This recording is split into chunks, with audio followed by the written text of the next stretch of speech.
Welcome to ప్రజా TV Telugu. ప్రతి క్షణం ప్రజాక్షేమం కోసం. తెలుగుదేశం పార్టీ సీనియర్ నాయకుడు పాతగడప కృష్ణారెడ్డి అని చెప్పుకునే ఈరోజు ప్రెస్ మీట్ పెట్టాల్సిన అవసరం ఏర్పడింది. ఎందుకంటే కడప నియోజకవర్గానికి సంబంధించిన కార్యకర్తలకైతేనేమి, కొంతమంది ఎవరైనా నాయకులకైతేనేమి, ప్రతి ఒక్కరికి కూడా తెలుసుకోవాల్సిన నిజాలు తెలియజేయాల్సిన ఆవశ్యకత ఉంది. కాబట్టి ఈరోజు ఈ ప్రెస్ మీట్ పెట్టడం జరిగింది. మొట్టమొదటిగా నిన్న ఆయన దేవుని గడపకు వచ్చి అక్కడి నుంచి 10 కార్లు వేసుకొని పెద్ద ఆయన దగ్గరికి పోయి, పెద్ద ఆయన నువ్వే శరణు అని చెప్పి పెద్ద ఆయనకి తప్పుదోవ పట్టించే కార్యక్రమం చేశాడు. ఎందుకని తప్పుదోవ పట్టించే కార్యక్రమం అని నేను చెప్తున్నానంటే, ఇక్కడున్న 8 మంది కార్పొరేటర్లు వైఎస్ఆర్ కాంగ్రెస్ పార్టీ నుంచి తెలుగుదేశం పార్టీలోకి వచ్చేటప్పుడు నేను సాక్ష్యం. తెలుగుదేశం పార్టీలోకి రావాలనుకొని డిసైడ్ అయిన తర్వాత మొట్టమొదటిగా ఈ సీనియర్ నాయకుడు అని చెప్పుకునే దరిద్రుడికే ఫోన్ చేసిన, నేను మీ పార్టీలోకి రావాలనుకుంటున్నా, నేను ఒకవేళ మీ పార్టీలోకి వస్తే మీకు ఏమైనా అభ్యంతరాలు ఉన్నాయా, మీ పార్టీలోకి వస్తే నాకే టికెట్ కూడా రావచ్చు, నేనే ఇన్ఛార్జ్ కూడా అవ్వచ్చు భవిష్యత్తులో, నీకేమైనా అభ్యంతరాలు ఉన్నాయా అని అడిగిన రోజు నాకేం అభ్యంతరాలు లేవు అని చెప్పి జిల్లా అధ్యక్షులు శ్రీనివాస్ రెడ్డి గారికి కాల్ చేసి, నాకు సుబ్బారెడ్డి వస్తే ఏం ఇబ్బంది లేదు, కార్పొరేటర్లు వస్తే ఏం ఇబ్బంది లేదని చెప్పి 4 రోజుల తర్వాత మేమందరం కూడా విజయవాడకు సీఎం చంద్రబాబు నాయుడు గారి దగ్గరికి వెళ్తే ఆయన కూడా మాతో పాటు వచ్చి సీఎం గారి దగ్గర కూర్చొని మాతో పాటు ఫోటోలు దిగి ఇక్కడికి వచ్చి కండువాలు వేసుకొని 10 నెలల తరువాత వైఎస్ఆర్ కాంగ్రెస్ పార్టీ నుంచి వచ్చిన కార్పొరేటర్లందరినీ తరిమి కొడతాడంట. ఉందా నీకు అంత దమ్ముందా? పార్టీలో శ్రీనివాస్ రెడ్డి గారు, మాధవిరెడ్డి గారి ఆలోచనలు అనుగుణంగా మా వార్డులు అభివృద్ధి చేసుకోవాలి, సీఎం చంద్రబాబు నాయుడు గారు అలాగే లోకేష్ బాబు గారి ఆధ్వర్యంలో మా డివిజన్లు, మా నియోజకవర్గం అభివృద్ధి చెందాలని చెప్పి కాంక్షిస్తూ మేము వాళ్ళతో కలిసి నడవడానికి సిద్ధపడ్డాం. పదవులు అనేవి మేము కొత్తగా చూసేది ఏం లేవు. పదవులు 2 టర్ములు కార్పొరేటర్లు, ఇప్పుడు పదవి పోటీ చేయాలని పెద్ద ఉత్సాహం కూడా లేదు. అవసరమైతే పార్టీ ఏ నిర్ణయం తీసుకున్నా దానికి కట్టుబడి పనిచేయడానికి మేము సిద్ధంగా ఉన్నాం. పార్టీ ఈరోజు నామినేటెడ్ పోస్ట్ అయితేనేమి, కార్పొరేటర్లు అయితేనేమి, ఇన్ఛార్జీలు అయితేనేమి, ఇవన్నీ కూడా ఏవి కూడా పార్టీ ఏ నిర్ణయం తీసుకుంటే దాన్ని శిరసా వహిస్తూ పాటించడానికి మేమందరం కూడా సిద్ధమై ఈ పార్టీలోకి వచ్చినాం, ఈ పార్టీలో ఉన్నాం. ఈరోజు నీకు సిగ్గు లేకుండా, కూడు తిన్న విశ్వాసం లేకుండా నువ్వు మనిషిలాగా బ్రతుకుతానో కృష్ణారెడ్డి అనే పెద్ద మనిషి. ఈ నియోజకవర్గంలో ఎవరైనా లబ్ధి పొందిన నాయకుడు ఎవరైనా ఉన్నాడంటే ఈ దరిద్రుడు ఒక్కడే. సీఎంగా చంద్రబాబు నాయుడు గారు ప్రమాణ స్వీకారం చేసిన వెంటనే కార్యకర్తల పేరు చెప్పి పుట్లంపల్లిలో మట్టి తోలుతావు. ఎంతమంది కార్యకర్తలకు మట్టి డబ్బులు ఇచ్చినావు నువ్వు? అటు నుంచి పోతే దేవుని గడప చెరువులో పెట్టి మట్టి తోలుతావు, వారిలో మట్టి తోలుతావు. తెలుగుదేశం పార్టీకి సంబంధించిన కార్యకర్తలు కడపలో ఎగ్జిబిషన్ టెండర్ వేసుకుంటే వైఎస్ఆర్ కాంగ్రెస్ పార్టీ వాళ్ళు పోటీ పడితే, అయ్యా వీళ్ళు కార్యకర్తలు తెలుగుదేశం పార్టీకి ఎప్పటి నుంచో వీళ్ళు నష్టపోయి ఉన్నారు, మీరు విత్డ్రా చేసుకుని మీరు వెనక్కి పోండి అంటే ప్రతిపక్ష పార్టీ సైతం వెనక్కి పోతే ఒక్క టైం అయిపోయే షెడ్యూల్ టైం కట్టి అయిపోయి అర్ధగంట ముందు తెచ్చి షెడ్యూల్ కట్టి 3 లక్షల రూపాయలు డిమాండ్ చేసి ఏ కార్యకర్త పేరైతే చెప్పినావో వాళ్ళకి 10,000 రూపాయలు ఇస్తావు. ఈ కార్యకర్తల రక్తం దాగి బ్రతికేవాడిని నువ్వు కాదా?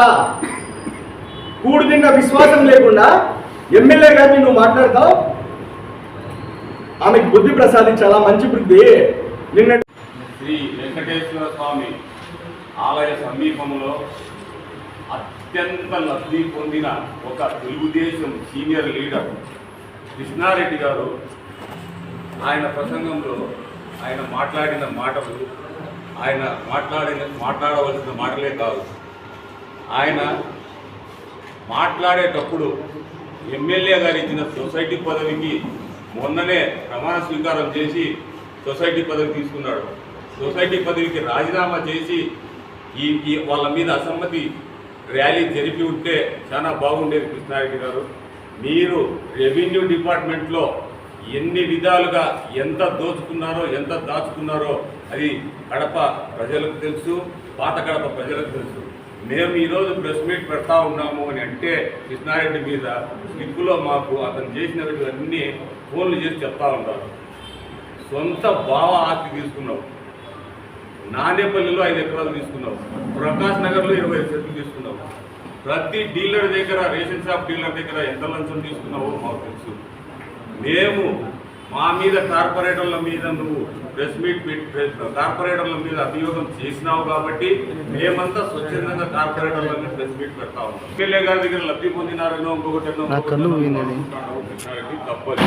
మేము కేవలం చంద్రబాబు నాయుడు గారి అభివృద్ధితోనో లేకపోతే వాసన్న ఎమ్మెల్యే మాధవిరెడ్డి గారు వీళ్ళందరూ మన ప్రజలకు సేవ చేస్తారు, ప్రజలకు అండగా ఉంటారు అనే ఉద్దేశంతోనే వాళ్ళ సర్వీసులో భాగంగా మేము కూడా పాల్గొంటాము తప్ప మాకు ఎలాంటి కార్పొరేటర్లు ఎదుర్కొచ్చిన వాళ్ళకి ఎలాంటి లబ్ధి కానీ ఏమే కానీ మాకు తీసుకోవాల్సిన అవసరం లేదు, మాకు అంతకంటే ఉపయోగం లేదు. ఇంకోటి, మమ్మల్ని తరిమి కొడతావు, వైసీపీ నుంచి టీడీపీలో చేరిన కార్పొరేటర్లను తరిమి కొడతావు. మేమందరం బ్యాగులు తీసుకొని రెడీగా ఉన్నాం. యాడికి రమ్మంటావో చెప్తే దేవుని గడపది పాత గడపకు రమ్మంటావో లేకపోతే కడపకు రమ్మంటావో మోచాటికి రమ్మంటావు యాడికైనా రెడీగా ఉన్నాం. నువ్వు తరిమి కొడితే మేము తరిమించుకుంటాను. ఇంకా నీ ఇష్టం వచ్చినట్టు పెద్ద ఆయన రాష్ట్ర ఉపాధ్యక్షుడు పెద్ద ఆయనకు తెలియని విషయాలన్నీ మీరు అదని ఇదని కొత్త పార్టీలను చూసిన వాళ్ళకు బాగా అవకాశాలు ఇస్తున్నారు, మా పాత కార్యకర్తలను పక్కన పెట్టారు, ఏమి లేనిపోని అబద్ధాలు. ఆయనకు తెలియని కొన్ని వింటాడు, కొన్ని వినడు. అయినా నీకు నీ మనస్సాక్షికే ఎమ్మెల్యే గారు కానీ ఏమీ మాకు చేయలేదు, నీకు ద్రోహం చేసినాడు అని అంటే నువ్వు ఇదే దేవుని గడప వెంకటేశ్వర స్వామి దగ్గరికి వచ్చి నాకు ఎమ్మెల్యే గారు కానీ వాసు గారు కానీ మాకు ఏమీ చెయ్యలేదని నువ్వు ప్రమాణం చేయగలిగితే మేమందరం కూడా వచ్చి మేము ఎలాంటి లబ్ధి కాకుండా ఏ ఆశ లేకోకుండా మేము పార్టీలో చేరినామని మేము కూడా ప్రమాణం చేస్తాం. ప్రమాణానికి సిద్ధమైతే ఎప్పుడో టైం చెప్పు, మేము వస్తాము. నువ్వురా ఈ నిన్న ర్యాలీలో నీ ఏరియాకు సంబంధించి ఒక్క మనిషి కూడా రాకోకుండా నువ్వు ఎందుకైనా నీకు రాజకీయం అవసరమా? సీనియర్ లీడర్ అంటావు, అదే అంటావు. మేము కూడా సీనియర్ లీడర్లమే, మేము కూడా 10 ఏళ్ళ నుంచి రాజకీయాల్లో ఉన్నాం. ఈరోజు నిన్న మొన్న రాలే, మేము 10 ఏళ్ళ నుంచి రాజకీయాలు ఉన్నాం. ఎక్కడ ఏం జరుగుతున్నది మాకు తెలుసు. నువ్వు ఎక్కడెక్కడ ఏమేమి చేస్తున్నది జనాలు చెప్తూ ఉంటారు. నీకు అంత అసమ్మతిగా ఉంటే సొసైటీ పదవికి రాజీనామా చేసి నీవు ర్యాలీ జరిపించేటంటే కనుక నువ్వు స్వచ్ఛంద కార్యకర్తవు, నువ్వు బాధపడతావు అని మాకు అందరికీ ప్రజలు కూడా తెచ్చిపోద్ది. నువ్వన్నీ దొంగ నాటకాలు ఆడతా ఏదో ఒక మైన్ గురించి మా మైన్ గురించి శ్రీనివాసరెడ్డి గారు మైన్ క్లియరెన్స్ లేదనో ఇంకొక దానికో నువ్వు డ్రామాలు ఆడి అక్కడ మైన్ ఓపెన్ చేసి ఇక్కడ ర్యాలీ చేసి ఏంది పద్ధతి అని తెలియదు, పెద్ద ఆయనకు తెలియదు. మీరేం చెప్పినా విన్నాడు. కానీ ఫైనల్గా మేమైతే ఎప్పుడైనా రెడీగా ఉన్నాము. నువ్వు తరిమి కొడితే మేము తరిమించుకునేదానికి అయితే ఎక్కడికి రావాలో నువ్వు చెప్పాలా. ఎక్కడికి రావాలో నువ్వు చెప్తే అక్కడికి మేము వస్తాము, మీతో తరిమించుకుంటాము, రెడీగా ఉంటాము. మేము ఎలాంటి దురాశ కానీ ఎలాంటి ప్రలోభాలకు కానీ ఎలాంటి భయాలకు కానీ ఏమే కానీ భయపడకుండా స్వచ్ఛందంగా వచ్చినాము. అంతే తప్ప మేము టీడీపీ పార్టీలోకి వచ్చి ఎవరికే కానీ ఏ పార్టీ లీడర్ కానీ ఏ సీనియర్ లీడర్ కానీ ఎవరికే కానీ నేను ఎక్కడ అడ్డపడలేదు. నేను ఎక్కడ వాళ్ళ గురించి మేము ప్రస్తావన చేయలేదు. ఏం చేసినా మేము పట్టించుకోలేదు. మాకు సంబంధం లేదు. నీ చేతనైతే నువ్వు ఎమ్మెల్యే గారితో కూర్చొని వాసు గారితో కూర్చొని మాట్లాడుకో. అంతేగాని మా మీద అనవసరంగా జనాలు చెప్పాలనుకుంటే మా అందరికతా మా డివిజన్లలో జనాలు తెలుసు. నీకంతా కడపలో అందరికీ ఒకసారి మాకేం లబ్ధి జరిగింది, నీకేం లబ్ధి జరిగింది కూర్చో ఇదే ప్రెస్ క్లబ్లో తెలుస్తాం. అనవసరంగా అబద్ధాలు మాట్లాడి ఒకరి మీద వేసి మసిగుట్టేసేసి దాని ఇట్లా చేయడం అనేది సీనియర్ లీడర్ కానీ పద్ధతే కాదు. దయవచ్చి మానుకో, దయవచ్చి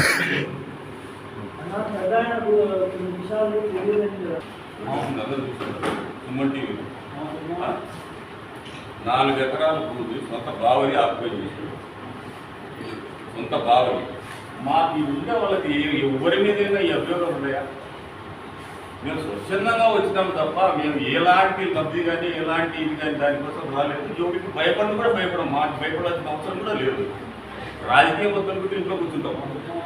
అంత తప్పితే ఇట్లా భయపడి ఇట్లా వాళ్ళు చెప్తే పాడుకో దిగ్గారు కార్పొరేటర్లను బాయ్కట్ ఏంటి ఈ మాటలని అయితే ఒక డిజైన్ చూస్తాం.